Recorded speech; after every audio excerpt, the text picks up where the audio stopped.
दोस्तों रिलायंस पावर की बात करें तो यहाँ पे बड़ी अपडेट निकल के आ रही है।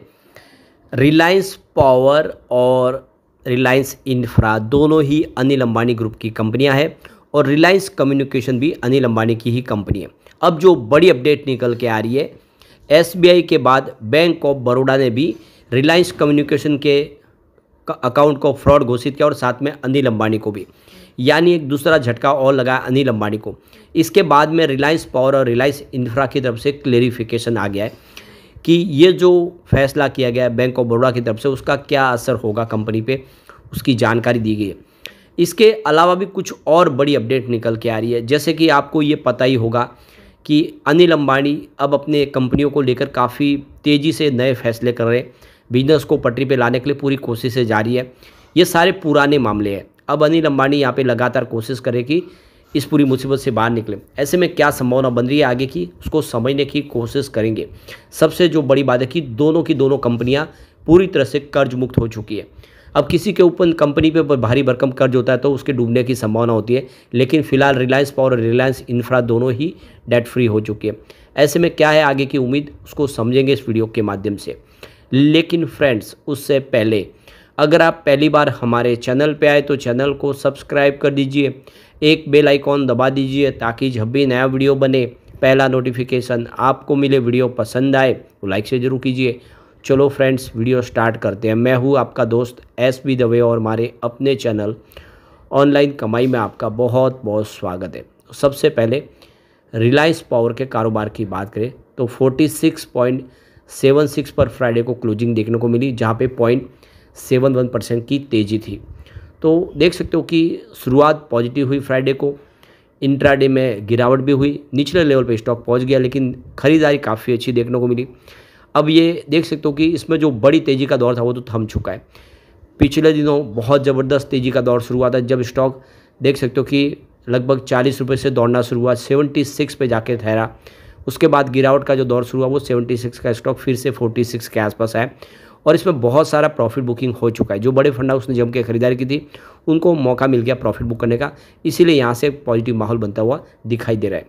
अब जो बड़ी अपडेट निकल के आ रही है, रिलायंस पावर की तरफ से जो एक्सचेंज को जानकारी दी है, उनका कहना है कि बैंक ऑफ बड़ौदा की तरफ से जो रिलायंस कम्युनिकेशन के खिलाफ जो कार्रवाई की जा रही है, जो एक्शन ली जा रही है, उसका उनके बिजनेस पे कोई फ़र्क नहीं पड़ेगा।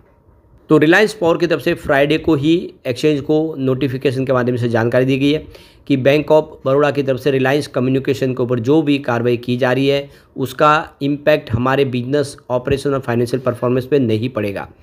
तो स्टेट बैंक ऑफ इंडिया के बाद अब बैंक ऑफ इंडिया और फिर अब बैंक ऑफ बड़ौदा, लगातार एक के बाद एक जो बैंक है वो रिलायंस कम्युनिकेशन के लोन को फ्रॉड घोषित कर रहे हैं। तो अब आपको ये पता ही होगा कि फिलहाल रिलायंस कम्युनिकेशन के ऊपर नीलामी प्रक्रिया चल रही है, कंपनी डूब चुकी है और जो भी रिकवरी होगी वो एनसीएलटी के माध्यम से ही होगी। लेकिन अब जो बैंक है वो अपना पैसा रिकवर करने के लिए उसको अकाउंट को फ्रॉड घोषित कर रहे हैं। तो जैसे कि उसके डायरेक्टर के तौर पे नाम अनिल अंबानी का है, इसलिए अनिल अंबानी को भी फ्रॉड घोषित किया जा रहा है बैंकों की तरफ से। तो एक्सचेंज फाइलिंग में जो जानकारी दी गई है रिलायंस पावर की तरफ से, उनका कहना है कि रिलायंस पावर एक सेपरेट और इंडिपेंडेंट लिस्टेड कंपनी है जिसके बिजनेस से कोई भी संबंध नहीं है रिलायंस कम्युनिकेशन का, न किसी तरह से फाइनेंशियल न किसी और तरीके से कोई जुड़ा हुआ बिजनेस नहीं है। दोनों कंपनियां अलग है और इसलिए अगर किसी प्रकार की कोई कार्रवाई रिलायंस कम्युनिकेशन पे होते हैं उससे रिलायंस पावर के बिजनेस पे कोई फ़र्क नहीं पड़ेगा। तो अब ये तीसरी बैंक है जिसने अनिल अंबानी को और रिलायंस कम्युनिकेशन को फ्रॉड डिक्लेयर किया है। इससे पहले स्टेट बैंक ऑफ इंडिया और बैंक ऑफ इंडिया की तरफ भी ये कार्रवाई की गई थी और अब आप देख सकते हो कि ये तीसरे बैंक है बैंक ऑफ बड़ौदा पे। देखो कि रिलायंस कम्युनिकेशन का कहना है कि इस कार्रवाई से रिलायंस पावर के जो शेयर होल्डर्स है, जो उनके एम्प्लॉयज़ है और दूसरे जो स्टेक होल्डर्स है, उनकी सेहत पे कोई फ़र्क नहीं पड़ेगा। उनके लिए कोई प्रकार की कोई चिंता की बात नहीं, कंपनी का बिजनेस वैसे ही चलता रहेगा। रिलायंस पावर का कहना है कि ये जो पूरा मामला है ये ऑलरेडी पब्लिक डोमेन में है, सारा का सारा उनके सामने है। किस तरह से रिलायंस कम्युनिकेशन का बिजनेस ख़राब हुआ, किस तरह से कंपनी भारी कर्ज में चली गई, इसमें कोई छुपाने वाली बात नहीं है और ये 10 साल पुराना मामला है, इसलिए इसमें अभी इस समय कोई ज़्यादा चिंता वाली बात नहीं है। सबसे बड़ी बात यह है कि पिछले 3.5 सालों से रिलायंस पावर के बोर्ड में अनिल अंबानी शामिल ही नहीं है। तो अनिल अंबानी पे अगर किसी प्रकार की कार्रवाई होती है तब भी रिलायंस पावर पे कोई फ़र्क नहीं पड़ता, क्योंकि वो बोर्ड के सदस्य ही नहीं है।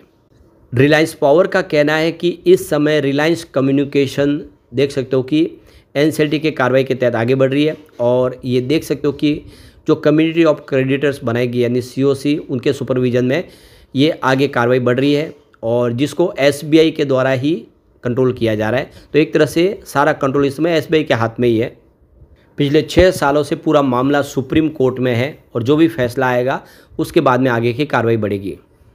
तो बैंक ऑफ बड़ौदा ने यहाँ पे 1600 करोड़ का लोन प्रोवाइड किया था रिलायंस कम्युनिकेशन को, और साथ में 862.50 करोड़ के लाइन ऑफ क्रेडिट कंपनी के लिए प्रोवाइड की थी। टोटल 2462.50 करोड़ का कर्ज किया था, जिसमें 1656.07 करोड़ रुपीज़ की रकम आउटस्टैंडिंग है 28 अगस्त के हिसाब से। दूसरी तरफ अगर हम रिलायंस इंफ्रा की बात करें, 280 पर फ्राइडे को क्लोजिंग देखने को मिली, जहाँ पे 2.57% की गिरावट हुई। तो रिलायंस इंफ्रा में गिरावट बढ़ी थी। अब यहाँ पे जो बड़ी अपडेट निकल के आ रही है, रिलायंस इंफ्रा की तरफ से जो एक्सचेंज को जानकारी दी है, जैसे कि आपको पता ही होगा कि रिलायंस इंफ्रा और डसोल्ट एविएशन जो फ्रांस की कंपनी, दोनों ने मिलके अब डिफेंस सेक्टर में काम शुरू किया है। तो इसी को लेकर जो अपडेट है कि इन्होंने 2% इक्विटी डसोल्ट एविएशन को ट्रांसफ़र किए, जो जॉइंट वेंचर्स है डसोल्ट रिलायंस एरोस्पेस लिमिटेड में। तो यहाँ पे जो टर्नओवर बताया वो 69.93 करोड़ का 0.23% कंसोलिडेटेड टर्नओवर है, और नेटवर्थ 47.13 करोड़ का है, जहाँ पे 0.33% का कंसोलिडेटेड नेटवर्थ है। तो 5 सितंबर 2025 को यहाँ पे 2% इक्विटी शेयर रिलायंस एरोस्ट्रक्चर लिमिटेड को, जो एक इनकी सब्सिडीज कंपनी है रिलायंस और डसोल्ट एविएशन की, उसको ट्रांसफ़र किए गए। तो ये जो पार्टनरशिप है जिसमें 49% की हिस्सेदारी डसोल्ट एविएशन की है और 51% की हिस्सेदारी रिलायंस इंफ्रा की है। यहाँ पे 175.96 करोड़ की इसकी इंडिपेंडेंट वैल्यूएशन रखी गई है। तो डसोल्ट एविएशन की बात करें, ये फ्रेंच कंपनी है जो देखिए मिलिट्री और दूसरे उससे संबंधित बहुत सारे, तो कंपनी एयरक्राफ्ट का निर्माण करती है। रफाल उन्होंने ही बनाया, बहुत सारे ऐसे ही एयरक्राफ्ट का निर्माण करती है और बहुत सारे मिलिट्री के लिए प्रोडक्ट कंपनी बनाती है। अब यहाँ पे पार्टनरशिप के तहत इंडिया के अंदर रिलायंस इंफ्रा और डसोल्ट एविएशन मिलके इस काम में आगे बढ़ेंगे। दूसरी तरफ देखें तो यहाँ पे रिलायंस इंफ्रा की तरफ से भी जो एक्सचेंज को जानकारी दी गई, जिसमें उन्होंने कहा है कि जो इस समय प्रॉब्लम हुई है रिलायंस कम्युनिकेशन को लेकर, जो बैंक ऑफ बड़ौदा की तरफ से जो फैसला किया गया, उससे कंपनी की सेहत पे कोई फ़र्क नहीं पड़ेगा। तो ये देख सकते हो कि दोनों ही कंपनियों ने अपनी तरफ से इसकी जानकारी एक्शन को दी है कि जो भी प्रॉब्लम है वो रिलायंस कम्युनिकेशन का है, और इससे दोनों कंपनियों का कोई लेना देना नहीं। अब यहाँ पे रिलायंस पावर के म्यूचुअल फंड होल्डिंग की बात करें तो देख सकते हो कि इस बार अगस्त महीने में म्यूचुअल फंड ने होल्डिंग को बढ़ा दिया। करीब 7 नए म्यूचुअल फंड ने एंट्री मारी है, ये बहुत अच्छी बात है। सामने एक भी ऐसा म्यूचुअल फंड नहीं जिन्होंने शेयर बेचे हो। इसका मतलब यह है कि रिलायंस पावर अब यहाँ से खरीदारी के लिए बिल्कुल तैयार हो गया है। और देखिए अगस्त महीने में करीब 1,44,679 शेयरों की अदला बदली होती हुई दिखाई देगी। ऐसे में उम्मीद है कि आने वाले समय रिलायंस पावर बेहतर कर सकता है। अब यहाँ पे रिलायंस पावर में कौन से शेयरों का निवेश देखें तो Motilal Oswal Nifty small cap 250 index direct ने 6.30 करोड़ का एयूम किया है। Motilal Oswal Nifty 500 momentum 50 index fund ने 7.27 करोड़ का एयूम किया है, और मोतीलाल ओसवाल 500 मोमेंटम 50 ETF ने 2.32 करोड़ का एयूम किया है। तो इसके अलावा Motilal Oswal small cap 250 ETF ने 0.81 करोड़ का एयूम किया है, और मोतीलाल ओसवाल 1.60 करोड़ का एयूम किया है। मोतीलाल ओसवाल निफ्टी 500 ETF ने 0.10 करोड़ का एयूम किया है, और मोतीलाल ओसवाल निफ्टी अल्फा 50 ने 0.15 करोड़ का एयूम किया। यानी मोतीलाल ओसवाल के अलग अलग म्यूचुअल फंड ने बहुत सारा निवेश किया। ये इशारा है कि आने वाले समय रिलायंस पावर कुछ बेहतर करेगा। लेकिन फ्रेंड्स, कोई भी इन्वेस्टमेंट करने से पहले अपने फाइनेंशियल एडवाइजर से एडवाइस ले लें या अपना खुद का रिसर्च करें, क्योंकि मैंने वीडियो आपके एजुकेशनल पर्पज़ के लिए ही बनाया। वीडियो पसंद आए तो लाइक से जरूर कीजिए और चैनल को सब्सक्राइब कर दीजिए। Thank you friends.